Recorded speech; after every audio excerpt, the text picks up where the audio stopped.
ఇప్పటికైనా మీరు మాట్లాడి వెళ్ళిపోయి ఉన్నారు. మరి నా పేరు తీసుకున్నారు, మరి మాకు మాట్లాడే అవకాశం ఇవ్వాలి కదా. అసెంబ్లీలో మాట్లాడే అవకాశం ఇవ్వకుండా దొంగల్లాగా పారిపోయినారు. ఈరోజు అది కూడా చెప్తున్నాను, ఎందుకు పారిపోయినారు? మా సమాధానం వినే ధైర్యం కూడా మీకు లేదా? బట్టి గారు గౌరవనీయులు డిప్యూటీ సీఎం గారు చాలా గౌరవంగా ఉంటాం, గౌరవంగా మాట్లాడతాం. వచ్చి మాట్లాడుతూ ఉంటే మాకు ఉపశమనంగా ఏదన్నా సంధాయిస్తారేమో అనుకున్నాం. కానీ వారు మాట్లాడుతూ కూడా మాట్లాడిన మాటలు నిజంగా బాధాకరం అనిపిస్తున్నాయి.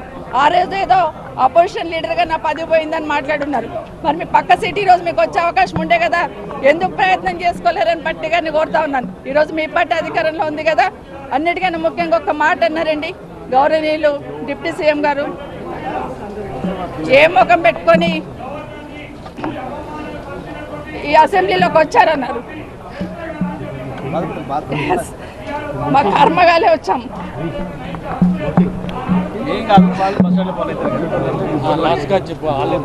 ఇది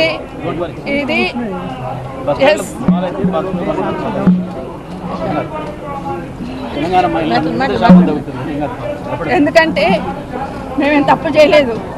దేశంలో చాలా మంది పార్టీలు మారుతూ ఉంటారు. ఈరోజు మీ పక్కన కూర్చోబెట్టుకున్నారు. ఎన్నికలు అయిన తర్వాత మీ ప్రభుత్వం అధికారంలోకి వచ్చిన తర్వాత కేసీఆర్ గారి ఇంటి మీద ఉన్న వాళ్ళని కాకి నా ఇంటి మీద వాళ్ళతో కాల్ చేస్తామని మాట్లాడండి ఇదే గౌరవ ముఖ్యమంత్రి గారు. కానీ అదే కేసీఆర్ గారు గెలిపించిన ఎమ్మెల్యేలంతా తీసుకుపోయి మీ పక్కన కూర్చోబెట్టుకున్నప్పుడు నన్ను పార్టీ మారినవని అధికారం మీకు ఎక్కడిదని అడుగుతున్నాను. ఆ రోజు నేను పార్టీ మారినప్పుడు వితిన్ ద పార్టీలో ఏం జరిగింది, ఏ విధంగా మమ్మల్ని మెడబట్టి బయటికి గెంటేశారనేది మీకు తెలీదా అని అడుగుతున్నాను. ఎందుకంటే మాట్లాడలేదు, ఇన్ని రోజులు మాట్లాడలేదు. నేను నా పార్టీ గురించి ఎవరి గురించి మాట్లాడకుండా నేను కేసీఆర్ గారి నాయకత్వంలో పనిచేయడానికి వచ్చాను. 5 సంవత్సరాలు ఎందుకు మీరు నోరు మూసుకొని కూర్చున్నారు? ఇప్పుడు అడుగుతానండి. మాట్లాడాల్సింది 5 సంవత్సరాలు. ఈరోజు నేను బీఆర్ఎస్ పార్టీ బీపా మీద గెలిచి వచ్చున్నాను. ఇప్పుడు నన్ను గురించి మాట్లాడే అధికారం మీకు ఎక్కడిది? ఈరోజు బాగా గుర్తుపెట్టుకోండి, నా కుటుంబానికి ఒక చరిత్ర ఉంది. నిజంగా మాట్లాడాలంటే నాకు 10 నిమిషాలు టైం ఇవ్వాల్సింది. ఆ రోజు నుండి ఈ రోజు వరకు నా జిల్లాలో నా కుటుంబం ఏంటి, నేనేంటి అనేది బాగా తెలుసు.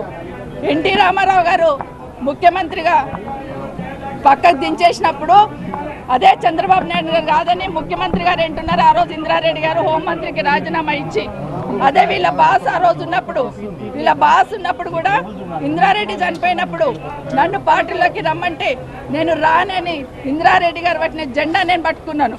2014లో మీరు టికెట్ ఇవ్వకపోయినా కూడా ఒక మాట మాట్లాడకుండా కాంగ్రెస్ పార్టీకి పనిచేస్తున్నాను. ఉన్న తర్వాత కూడా రాజశేఖర రెడ్డి గారు చనిపోయినాక నిజంగా రాజశేఖర రెడ్డి గారే మమ్మల్ని తీసుకొచ్చారు. రాజశేఖర రెడ్డి గారు మా లేడీస్కి అంత ప్రాధాన్యత ఇచ్చారు. రాజశేఖర రెడ్డి గారు రాజకీయాలలో మా మహిళల్ని ఎంకరేజ్ చేశారు. కాబట్టి మేము ఇంత గట్టిగా నిలదొక్కున్నాం. ఈరోజు మహిళలు ఎవరో ఒకరో ఇద్దరు బయటకు వచ్చి పనిచేస్తుంటే వాళ్ళని ఎంకరేజ్ చేయాల్సింది పోయి డిమోరలైజ్ చేయాలనే ప్రయత్నం ఏదైతే చేస్తూ ఉన్నారో ఇది మంచి పద్ధతి కాదు. అసెంబ్లీలో కూడా ఆడబిడ్డలను అవమానించే సంస్కృతి వస్తుందంటే నిజంగా తలొంచుకోవాలండి. ఈరోజు కనీసం మాట్లాడే అవకాశం కూడా ఇవ్వకుండా పోయినారంటే ఈరోజు సమాధానం రాష్ట్ర ప్రజలకు చెప్పాలి. ఈరోజు ఇక్కడ కూడా మాట్లాడదామని వచ్చాం. అవసరం లేకపోయినా అరగంట నుండి అక్కడ కాంగ్రెస్ పార్టీలు నిల్చొని ఉన్నారు కాబట్టి ఇక్కడ మాట్లాడాల్సి వచ్చింది. ఈరోజు రేవంత్ రెడ్డి గారికి నిజంగా ఆ 4 కోట్ల ప్రజలకు సంబంధించిన సీట్, అది ముఖ్యమంత్రి అంటే రేవంత్ రెడ్డి గారు సొంతమేం కాదు. ఆ సీటు గౌరవం పెరగాలంటే ఈరోజు మీరు క్షమాపణ చెప్పండి. తెలంగాణ రాష్ట్ర మహిళలందరికీ కూడా ఈరోజు క్షమాపణ చెప్పాల్సిన బాధ్యత ఈరోజు రేవంత్ రెడ్డి మీద ఉంది. బట్టి గారు గౌరవనీయులు డిప్యూటీ సీఎం గారు మీరు మాట్లాడిన మాట ఏదైతే ఉందో ప్రతి ఇంట్లో ప్రతి ఆడబిడ్డకు తగులుతుందండి. ఎందుకంటే మొహం పెట్టుకొని వచ్చిందనే మాట చాలా బాధ అనిపిస్తుంది. Thank you.